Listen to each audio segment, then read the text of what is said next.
Hey guys, how's it going? Welcome to Hold the Ball, HTB.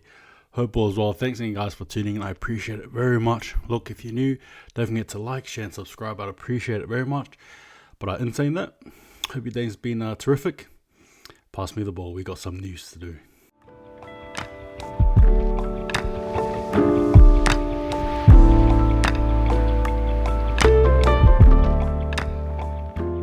So, look, welcome to another installment of Ball and All Chat, where I give you guys my thoughts and just ramble, right? It's a bit of a weekly show where I just ramble and I give you guys something to think about, as I said. It is off the top of my head, usually. I do have topics laid out this time around. Last week wasn't too pretty, I don't think. But look, in saying that, let's get into it. So the first things first, I want to cover a few sort of topics, but what I want to sort of bring to you guys straight away is the Fifita incident. So, as we know, Fifita was involved in an incident where I believe was David Klemmer unintentionally or intentionally, depending on where you sit, sort of, I guess, for lack of a better word, throated him with his elbow, subsequently leading Fifita to, sort of not be involved in the play. And then by the second half, he was sort of out. And obviously, we all know what happened there with the ambulance and all that stuff there. So, it was in the throat. I think it's called the larynx. I think that's what it's called. But long story short, he was put in an induced coma.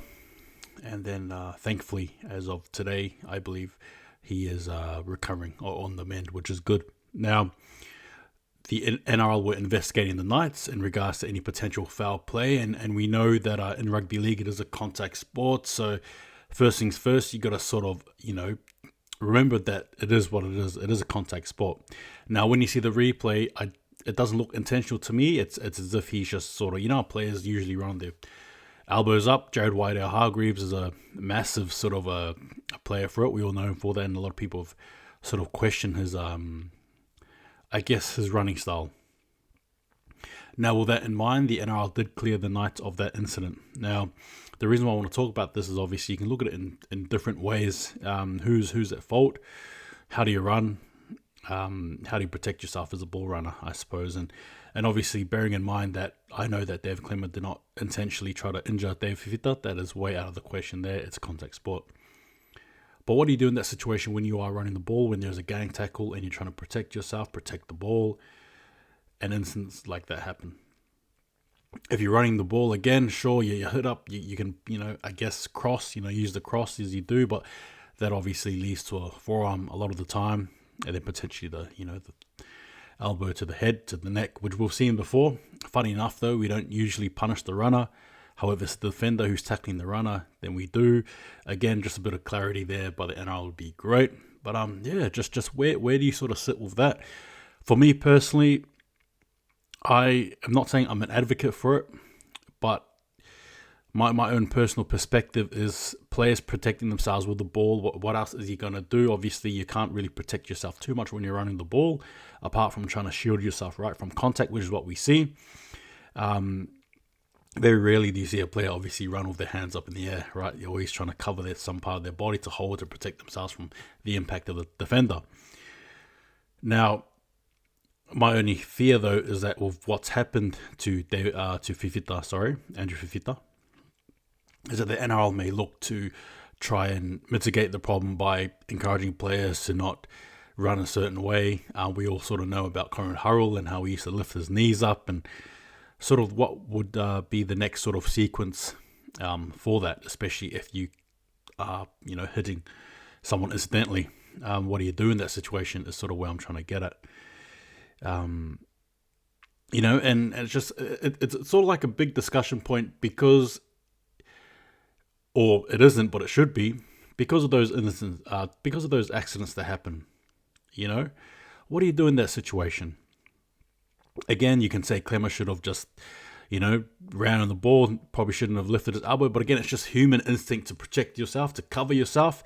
And for Fifita, obviously, his human instinct as a league player to just grab, to tackle. Obviously, you're not going out there in hopes that somebody elbows you right in the throat, but it happens. But look, if maybe the next step is to penalize players who run like that, and if you do, then it becomes a bit murky and a bit sticky. It's a bit of a funny situation there, I think, anyway. Especially when you're the runner there and then you're sort of having to think, okay, I'm trying to escape people who want to absolutely smash me, but I've also got to protect them at the same time. And so there's that conflict there, a bit of a paradox anyway, I think, as a runner, to run away yet protect the people that want to tackle you down so that you don't score tries. Obviously, the premise of playing rugby league. Is that fun? Sure, but it is the win. So then if the onus is on you as the runner to protect the tackler, I don't know. You know what I mean? Like, where do you sort of go with that? And yeah, that's why I think players like Jared White-Hargreaves, sure, there's an argument you can make where you can tell them to, have the elbows down, sure, but I mean, sometimes it is a protective sort of a thing. What else do you do? Especially the smaller runners too, right? You got smaller players, so can you imagine like we've seen the smaller players run up at the bigger forwards. My goodness, we've seen them get laid out. You know what I mean? Injuries and all that stuff. Again, contact sport, and then head knocks, and then more mess, and then here, there, and everywhere, and you're sort of just left there thinking, what on earth is going to happen? My own point, though, is that I hope that in this incident, the NRL don't try to tweak too much here. Just stop. It's not like this happens every time. It's not like Clement was intentional in this, nor did Fifita, carelessly tackle. It's contact. It is what it is. Anyway, give me guys your thoughts there. I thought I'll just lay it out for you guys there. But the second point I want to talk about as well is Moses Mabié. So if you don't know already, if you don't know already, there's been a few sort of transfers happening, right? You've got Moses Sully potentially going to the Dragons. You've got Jane Sauter last week or the week before signed the Dragons. So the Dragons are making moves. And the latest addition is Moses Mabié, who is from the Tigers, right? Currently moving there next year. And he sort of quotes that as a marquee sort of, him being a marquee player is out of the question now. He just wants to sort of bring in a bit of experience. And my sort of question here for you guys is, when the NRL signs a player like Moses Mabié, say for example, or say you have your Isaac Lukes from the Warriors beforehand, or say you got like your Benji Marshalls, or even to a lesser degree you can say your Chad Townsends possibly, or even say for example even James Graham when you move from the Bulldogs to the Dragons, right? Or even your McCullochs from the Broncos to the Dragons. Look, it's not. I'm not trying to center around the Dragons, but you get my point. And then you get a player who says, well, I'm not who I was. For example, Aaron Woods, right? I believe that's what he said. Well, with the Sharks, I'm not who I was, but I can still add a bit of value. Does that then diminish rugby league? Does that diminish NRL, especially when you're getting your veterans? And we all know in the sporting context that veterans are important, right? So I'm not trying to say they're not. So hear me out here. What I'm trying to say is that when you get a player like, say, for example, Moses Mabié, who knows his value is not going to be where it's at anymore, and you bring him in, does that diminish your club, knowing that you're bringing a player who knows they're not at their best, but they've got some other sort of value? And my point, though, is that when you play rugby league, if you're not adding value to the field in terms of action, sure, we can all sort of say the leadership, the vocals, but that's all, it's a tangible sort of a attribute, isn't it? Right? When we say we want a captain, or when I do anyway, Adam Fanor-Blake, for example, yes, the intangibles, are he can talk and stuff, sure, vocal, but we want to see a bit of action. And when you got players like that who say, well, I can't probably give you the action, but I can sort of give you, say, for example, a bit of the mentoring, say, for example, a bit of a good game here and there, a bit of a vocal, sort of a voice in the field. I just sort of question it, like, is that really where the clubs should be going? Does that diminish your team? I don't know, like, what are your sort of thoughts there? For me personally, when I see Moses Mabié say that, and I see other players say that, again, sticking with that theme of, I'm not who I was, but I can still contribute in this way. Sure, I might not tackle like I did, but here, it sort of brings that age-old question of father time, right? There's age, and then there's also skill, and obviously they can impact the player, particularly when they get older. It is what it is. Some players do age like fine wine. Some, not all though. But again, it just, for me, like I said, I think players like that, I'm not really a fan of it. Okay, if a player knows within themselves that they're not good enough, I think it's probably time for you to, or them, so to speak, to hang the boots up sure, you can sort of sit there and say, okay, like I said, I don't offer this, that, but I offer this, that, but this, that does not equate to on-field performance. It sort of equates to just maybe telling the boys to line up, telling the boys to kick the ball. Again, maybe even just passing the ball, maybe even just getting a player to hold the ball. Again, see what I did? But you know what I mean? Anyway, I thought I'd just throw it there to you guys anyway, to sort of think about again. And just one more time, does a player who knows that they're not marquee anymore, or knows that they can't bring anything of relevance to the field, yet looking at other sort of skills, tangible skills, should they still get a chance to play? Does that diminish the club for having them play? Again, like I said, food for thought, up to you. Now we're going on to the third topic here, and this is a pretty far out one. But Angus Crichton for the Roosters, Wallabies are apparently luring him. Now, first things first, as you guys know, I'm not really the biggest Union head around at all. Actually, I don't really watch the game, none of that stuff. However, I think it's interesting that the Wallabies are trying to lure a man who plays for one of the most recognisable clubs in all of Australian sport, and arguably New Zealand sport too, to play for the Wallabies, who have not been themselves since, I reckon, 2006, 2007, 2008. I am not a fan of the idea of rugby luring players, as we all know. My club is, unfortunately, I'm going to say it, a victim of that. Again, understanding players do want to go, whatever, but the point is, though, rugby union still waves its ugly head around. And I don't care if I offend you. This is my opinion. But look, I'll be surprised if Angus Crichton does take the deal to go over and play the Wallabies, and I believe the intention is to get him to play in the Rugby World Cup 2023. Look, if you love your international sport, you're going to go and play the Wallabies, but if you want to win, you stay the heck away from them. Wallabies Rugby League, or even Wallabies Rugby, Australian Rugby Union, full stop, is on the decline and has been for quite some time. I'll say probably I'll say probably since 2008. It's been in a steep drop. Viewers aren't really watching it. Players aren't really participating. And of course, you can say, well, look, Sydney have a team, Queensland have a team, Melbourne, Perth, sure. But again, what matters though is the attendance, the viewing, and ultimately the results. And none of them are really combining together well, are they? So Angus Crichton, if he's looking at that situation there, I don't think he will go. However, if he does, it's a big pickup for the Wallabies, don't get me wrong. But enjoy beating Tonga, I guess. Enjoy beating Fiji, maybe. You know what I mean? Like, enjoy beating France, I guess.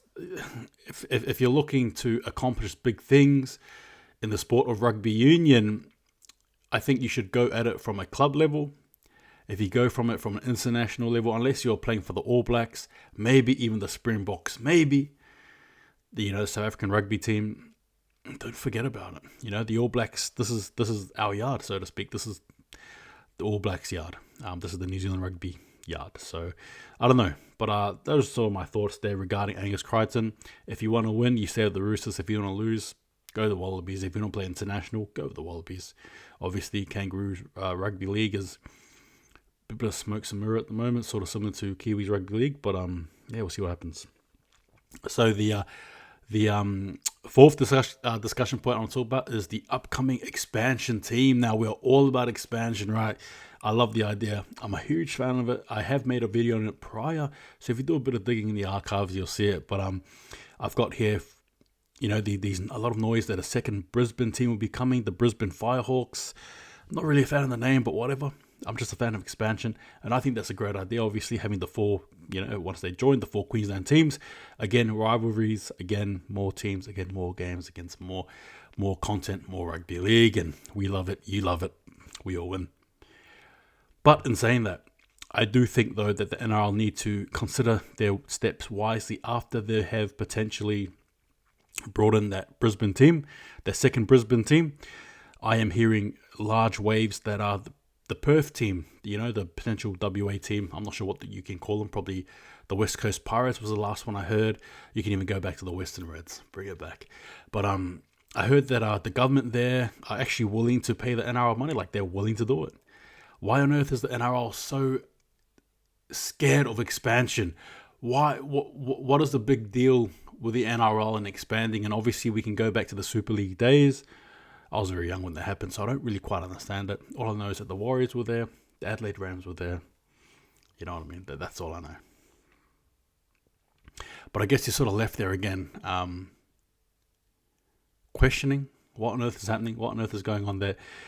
For me personally, I enjoy it so long as they sort of go from there and then again look at New Zealand. I wouldn't mind seeing a second New Zealand team and also a Perth team, and then eventually ending it with an Adelaide team. Why not? But look, in saying that, just to get more clearer, in order for rugby league, in order for NRL to grow, it needs to do that. Expansion is key. Expansion outside, expansion in New Zealand again is key for the game there. But in saying that, again, you've got to sort of target specific places. So for me, I'd go either Christchurch or maybe even Wellington. Those are the two teams I'd go to. Two places, so regions, provinces. You can go to Auckland potentially and create like another, war thing. Sort of like the rivalry where you got like the Sydney Roosters, Sydney Rabbitohs, and so on and so forth. But in saying that, again, higher concentration level in Auckland, I do not know how that would go. Particularly if you want to try and expand the game throughout New Zealand, I still think Christchurch should be the go. Even Dunedin. People may question why players wouldn't want to go there, but hey, at the end of the day, if you're getting paid money to play what you want to play and love, it's better than playing reserve grade. Anyway, food for thought there. But yeah, look, I'm looking forward to it. That second Brisbane team would be a good addition. Again, rivalries. Again, more rugby league. But yeah, those are my general thoughts on it. And as I said before, that'll be my ideal, right? One team from Queensland. Straight after that, you get a team from either New Zealand or WA. Whatever one comes first, you put the other one after that. And then lastly, South Australia. Bring back the Rams, or even if they called it something else. But if they did, obviously for me personally, it would be great. It would be great for me to see just those like my wishes there for expansion teams. But yeah, that is sort of my discussion there, and I guess just like a last sort of discussion point, and then we will go to it. Reece Walsh. So these rumors circulating around that Brisbane Broncos. Well, maybe not rumors. I think they're real. Brisbane Broncos want to lure Reece Walsh back. My thoughts on this: pee off. Leave him alone, you absolute scavengers. I'm not a fan of the idea. I do not like it. HATE, very much. Reece Walsh came to us when nobody wanted him, right? Particularly the Broncos. When the Broncos told him you're not good enough to make it, Warriors said, hey, let's do it. Come over to us. When Broncos were looking at other players, Warriors were looking for him. When the Warriors went through hard times, when the Warriors went through a losing streak, who was there playing? Walsh. Who was there to support Walsh when he got the call up for Queensland? Us. Broncos have done nothing. Look, this is war for me personally. Get your hands off Walsh. And I get it. I get it. I understand he's from Queensland, right? There's that strong connection. There's family there and stuff. I understand that. But my biggest hope is that in regards to the wins, in regards to potential future glory, that Reece Walsh can stay. It's going to take a lot of money, a lot of hard work, a lot of dedication, but I think the Warriors can and will keep him. My understanding is that, I just hope, I don't know the character of the young kid. There's been a lot that's happened to him in the last 10 months. Transitioning from Broncos development, then to Warriors, and so on and so forth has happened. But in saying that, I'm hoping that in this situation here, loyalty wins, and hey, there's nothing wrong with money, all right? There's nothing wrong with doing what's best for you and your family, particularly when the dollar signs are high. But this may be one of the Simon Mannering situations, right? Where Simon Mannering just stuck with the Warriors, and I'm really hoping that Reece Walsh can do the same. I love this kid, man. I'm not even kidding. My literal hopes and dreams rest on this kid's shoulders, man. And I don't even want to think about a life without him in the Warriors context. I don't even want to think about it. He is just everything to us, to the club, and we all love him. We cherish this young man, and like I said before, may he grow old. May he grow old in the Warriors club, in the Warriors system. We absolutely cherish him, and Yeah, look, Brisbane Broncos, get your filthy paws off them. Don't even talk about them when you guys didn't even want them. Don't even tell me that you guys want them now. You want to talk about wanting him later on. Apparently contract negotiations work out that after 2022, there can be some ramblings. But my hope is that the Warriors can encourage him and are strong enough to keep him. Again, I do believe that the team is being built around him. Look at the stuff we're giving this kid. We're giving him so much stuff. If he played for the Broncos, he wouldn't be getting this treatment. He would not be getting this treatment that the Warriors are giving him. He would not be. They'll still be busy probably focusing on Isako, or maybe, say, for example, New, potentially. But you know what I mean? Like, no. Don't touch him. PO, that, what that means. PO is what I'm going to say to the Broncos. And look, respect to your fans, respect to you Bronco fans, don't get me wrong. But in that context of once again, PO, get your hands off him, get your minds off him, don't even think about it for 1 second. Go away. Go away. Don't even go there. Reece Walsh is here to stay. All right? He is here to stay, and I absolutely just adore him. Personally, he's great, and I can't actually imagine life without him at the Warriors. I can't, and I don't want to. And you guys just leave him alone. Simple as that. But like I said, sort of all jokes aside, I understand why so many people may think he'll go back. But like I said, I hope loyalty wins out this one. Loyalty will do the trick. Sure, money will too, but I really hope loyalty does do the trick here at the end. We wanted him when nobody else did. Just remember that. And we've invested so much in him, and we will continue to invest a lot in Reece Walsh here. And don't get me wrong, he's not perfect. Nobody is. Learning the game, young kid growing up. But for me, I don't think taking him away from the Warriors is even thinkable in my brain. I see Walsh as a Warriors for life. Perhaps that may come down and bite me in the future. But hey, I wear my heart on my sleeves when I support this team. And I believe you me when I say that these very little things in life that do make me upset, emotionally invested, Warriors are quite literally one of them.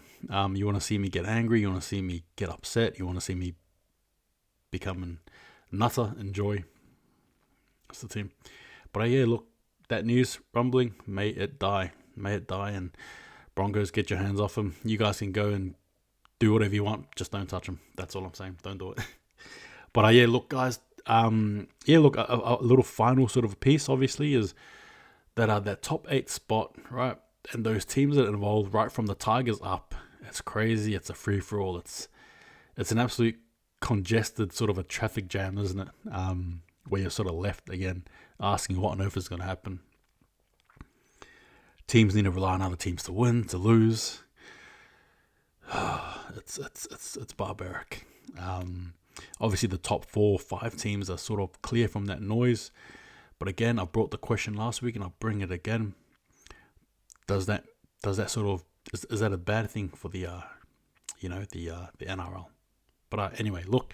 In saying that, just before I go, I am going to be going live this Sunday. I've already sort of got it all prepared. I'm going to be going live this Sunday after the Warriors game against the Broncos, a few hours later. And we'll just have a yarn for an hour, roughly. See how we go. Q&A, Warriors, Rugby League, NRL, all that stuff. And also on top of that as well, got some California Rugby League videos coming. As well as I may at some point discuss some of these topics I talked about more deeply, particularly the expansion, right? And I might even talk about some of the stuff happening in America in regards to Rugby League. But in saying that, you've been great. If you made it this far, I appreciate it very, very much. Take it easy, guys, and I'll see you guys next time. And just remember, hold the ball. See you guys next time.